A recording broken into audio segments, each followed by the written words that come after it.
Hello all, welcome to www.bspsolutions.com. In this series of planning tickets, today we are going to see the following problem statements. First, we have to create a dashboard with waterfall chart. The same ticket I was carrying on in my last session, but due to some technical issues I was not explain you how to create one. We have already completed the theory part. Just to sum up,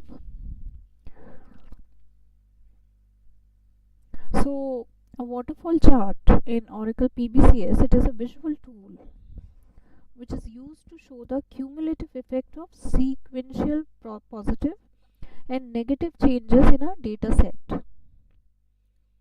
Now it is especially useful for understanding how a starting value is influenced by various factors to reach an end value, such as explaining variances in financial data like profit, revenue, or expenses. So basically the chart will display a running total of positive and negative values, which is helpful in showing how you arrived at a net value from an initial value.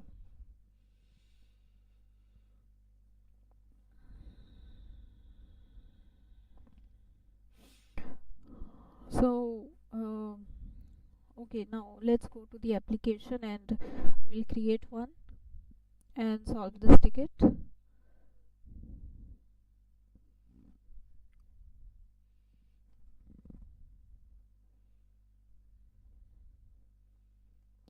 So right now this instance is basically for EPBCS, and I have another instance. Okay, now there is issue with the credentials over here. Okay, so we'll create here itself.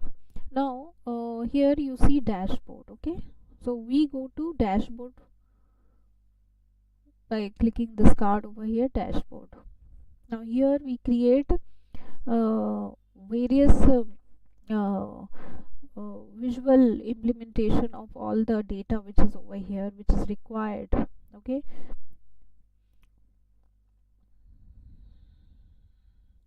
now click on this create. Now you'll get two options, dashboard 1.0 and dashboard 2.0. So basically 2.0 is a very advanced version. This is updated version, so it has more flexibilities, it has enhanced features. So we'll create dashboard 2.0.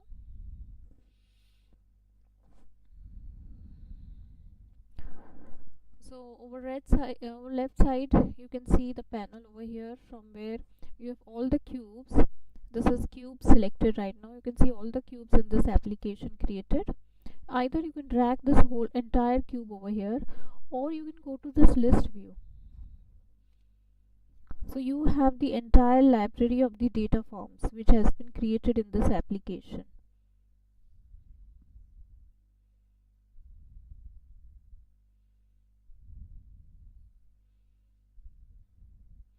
All these are data forms created in this application.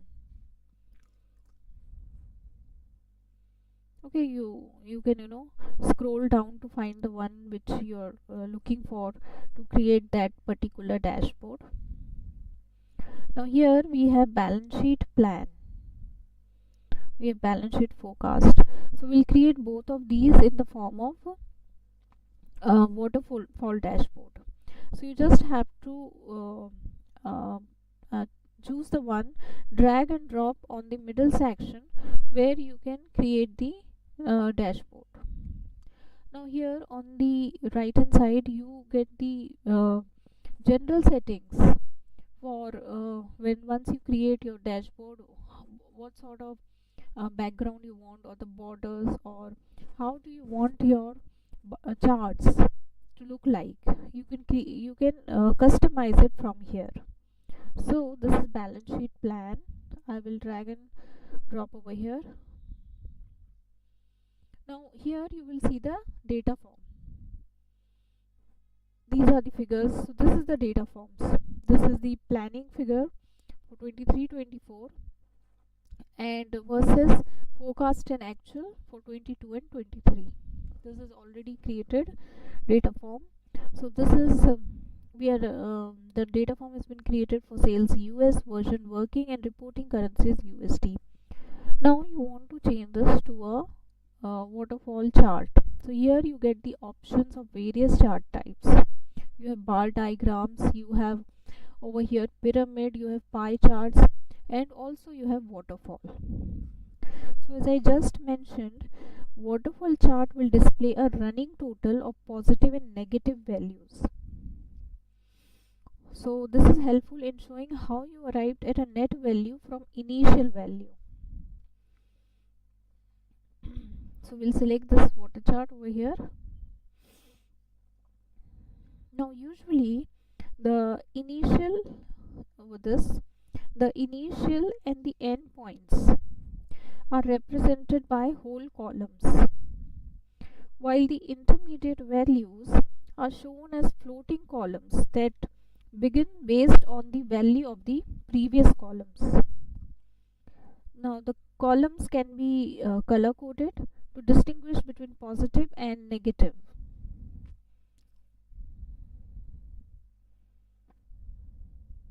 So this is the starting point of the entire balance sheet, which is done for planning. Over here you can see this figure. When you hover on this bar, you can see this is exactly 10 million, and in FY24 there is increase of 5 million. This is now 15 million.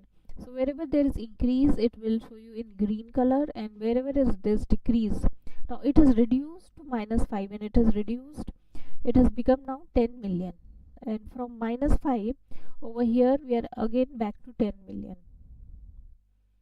Now I will here also take one of the balance sheet forecast over here.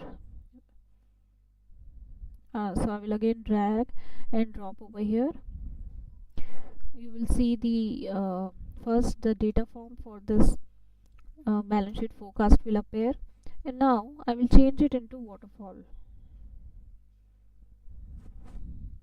So here I am comparing now two of the data forms in the visual way with the help of waterfall chart.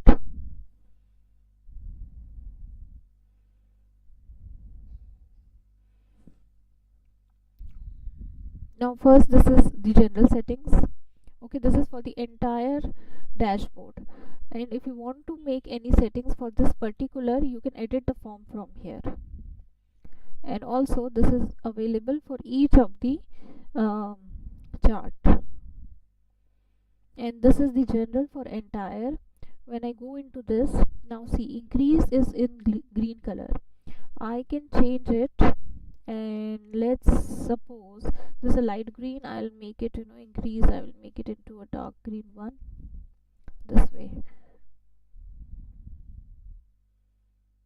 So this is done. Let's suppose the initial points I want to change, both the initial and the end points. I want to change it and make it like as yellow. So this way I can change the colors. I can here end bars, these are the end bars. I can even hide it from here. Then plot details. Okay, it is showing. This is the details of the plot over here. You can see the X and the Y axis both have the details. It is recommended to keep it to show the plot details. Grid lines, if I want, I can show. So in the background you will see these grid lines. So this is helpful for understanding the values of these columns easily. Then scale, right now it is auto, and here you can see the figures are in million. If there are lesser figure, you can change it into thousands of the numericals, the currency. If it is the figures are in billion or trillion, you can change it accordingly. Then over here I have the chart customization features. It provides the height percent, width percent, and the background. I can change the background color from here. Let's suppose if we take this one, so this way you can customize it as and how you like.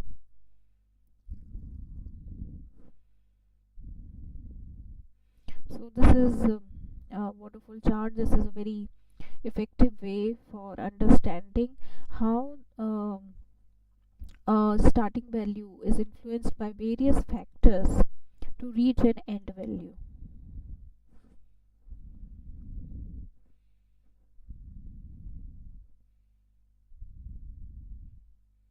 And here, from here, you can attach business rules if any. Then again we are on the general settings. Here I will provide the name of this chart. The name of the properties are over here, so I'll make it as balance sheet, forecast versus plan.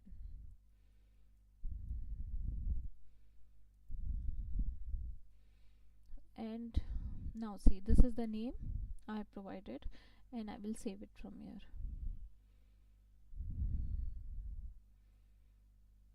So this is how you create waterfall charts.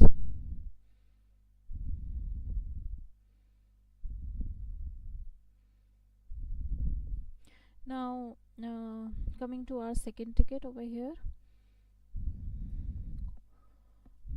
we have to enable user formulas in ad hoc is equal to yes.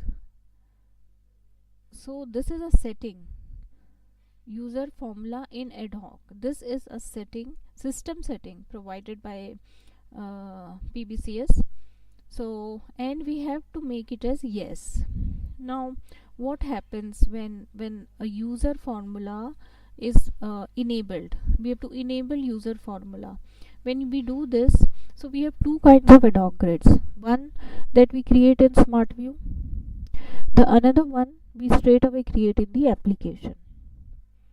So whenever we enable the user formulas, we can see the formulas in Smart View as well as in the ad hoc grid.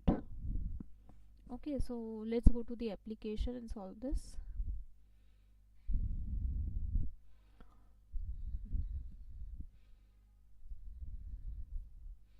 Now I will close this dashboard. We'll come out of here and we'll go to the home page. Here in application you will see, go to settings.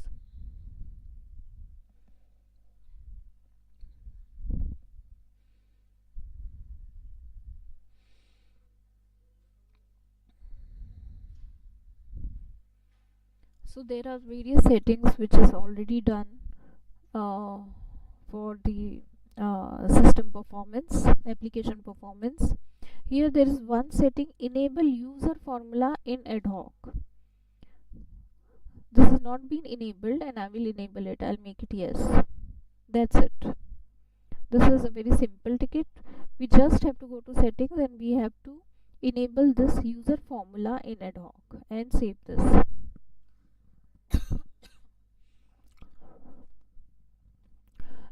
Okay, now this is done.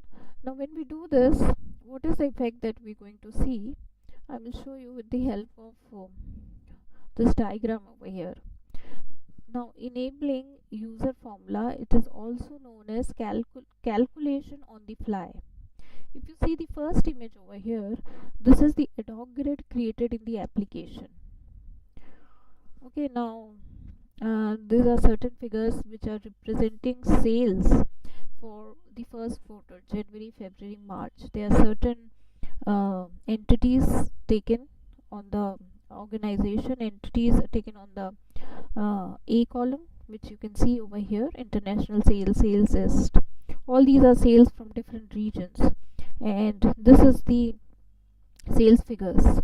If you see sales total 144, when you enable ad hoc formula, then in the ad hoc grid, when you hover on these cells, the total sales, okay, when you hover on the last cell over here, you can see the formula over here, it will show you the formula. So basically this is helpful whenever you want to input any values. You do not have to submit. If you just want to see if any input figure, once you input the figure, any new figure, how will the total sales changes? So you can simply input it, and by hovering on the total, wherever the member formula is there, you can keep your cursor over there and you will see the entire formula, as well as the total sales will change.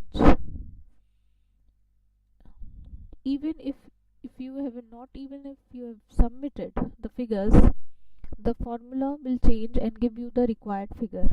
Now if you feel like that the calculation is correct by modifying a calculated value, and you feel it is giving the desired result, then you can submit the input value. Similarly, if you see the second figure, this is the ad hoc grid in smart view. Here also, if you enable ad hoc formula in these settings that I have just enabled in the system, so there once you go to the smart view, again if you keep your cursor on the cell which is having the member formula, you can see the entire formula over there. So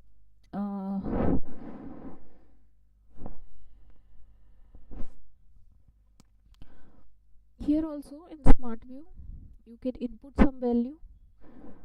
Let's suppose salary, you can change the figure of salary, and then uh, even if you do not submit, the value for total salary will change. Now if, like, when you have completed all of your modifications and you're satisfied with the calculations, you can then submit the modified values to the server, or you can discard your changes without submitting them.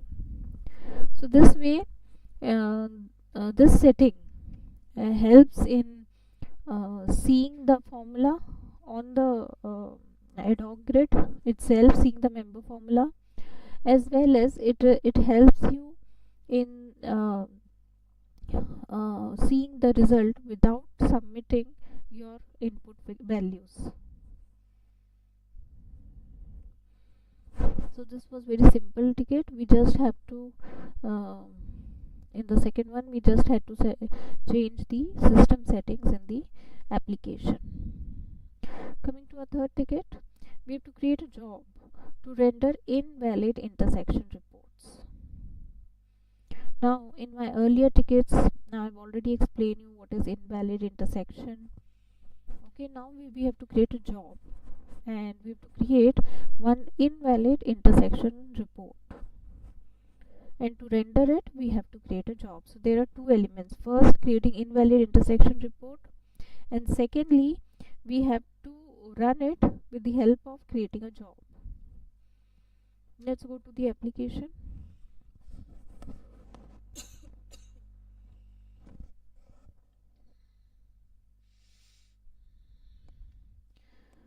Now here under application you will see valid intersections. We create valid intersections as well as invalid intersections from here itself. There is one tab below over here, you can see is setup, so we can create valid intersections from here. These are such points, such POV we going to create invalid intersection. We create a certain set of POV by which we allow user to input data into such POV. In case we are creating invalid intersection, then we'll set the POVs, we'll set certain members of the dimensions, or maybe certain dimensions itself, and then we will disallow users from entering value into such POV. So this is creating valid intersections, and from here we create reports for valid or invalid intersection. So click on this create.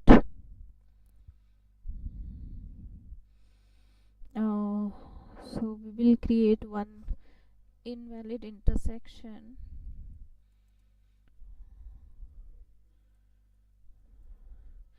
for no product. Thereby we will disallow the users to input any values on this POV, and description is optional. Cube, you have to select the cube from here, which cube you are making this invalid intersection for. Now here we have 3 dimensions entity scenario version, and we can from here we can add further more dimension. Let's select one of the entities, and so as such entities are not created in this application, so there's no entity. Okay, I'll select this only.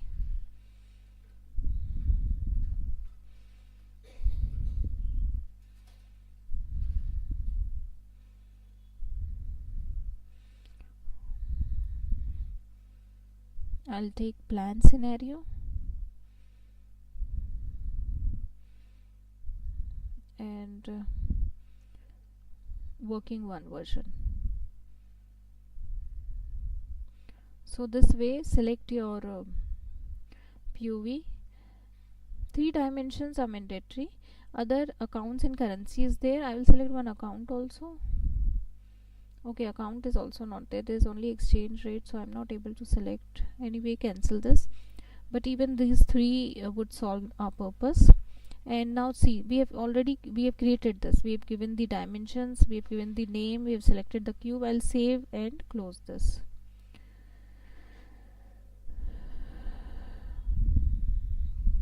Now this is invalid intersections for no product. This report is this name of the report,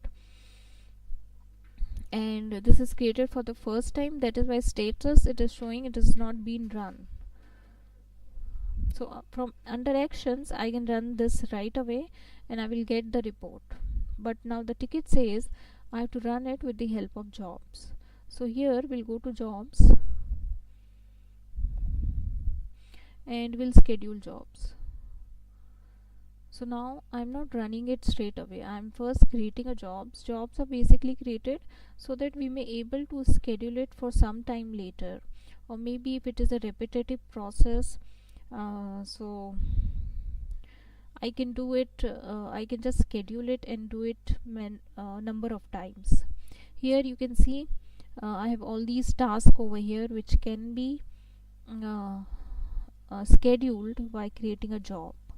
This is invalid intersection report, so I'll choose this one and I can run now, or else I can schedule it. Let's suppose this is supposed to run every day. Okay, every day maybe, or maybe for the maybe at the year end, or maybe at the month end when there is monthly closing going on, then we want people we do not want users to input data into such intersection. Okay, so I can from here select the calendar. Let's suppose 31st of every month, and this is I've taken December. You can select the month, the year, the date, and you can also select the time. Okay, then here this is the time zone. I can select whichever time zone I'm working in. Then here I'll provide the name of this job when I'm scheduling it, and what is the recurrence pattern. You want it to run daily, you want it to run just once, or maybe weekly or monthly. So if I'm choosing it as the monthly process, month end or weekend process, I can then choose monthly over here.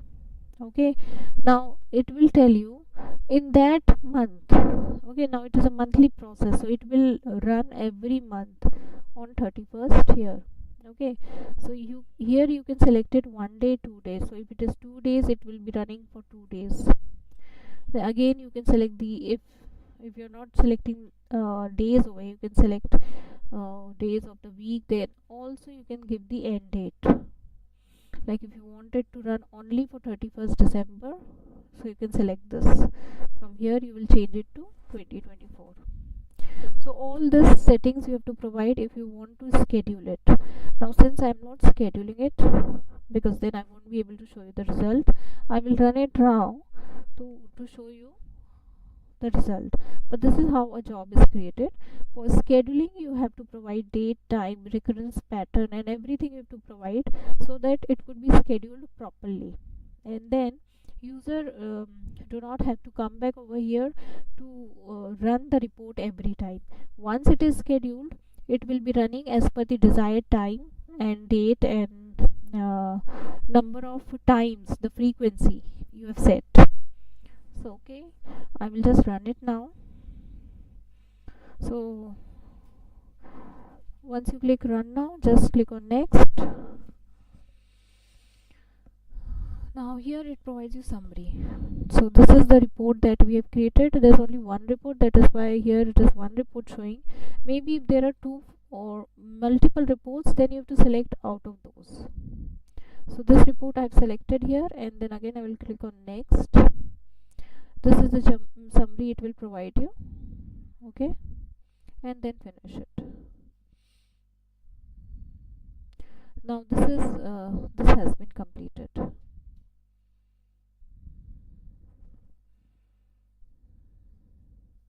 This now we'll go to valid intersection.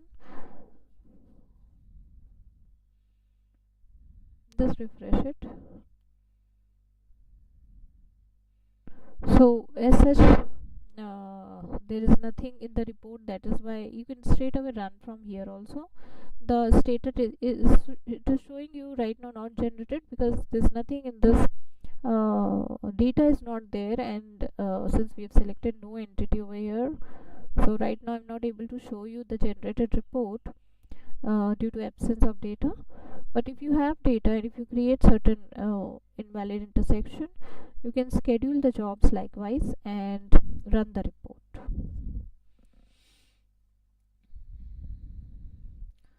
So we have sorted all the tickets for today. Now let's connect tomorrow for a few more tickets. Thanks for joining. If you have any queries, you may contact www.bispsolutions.com.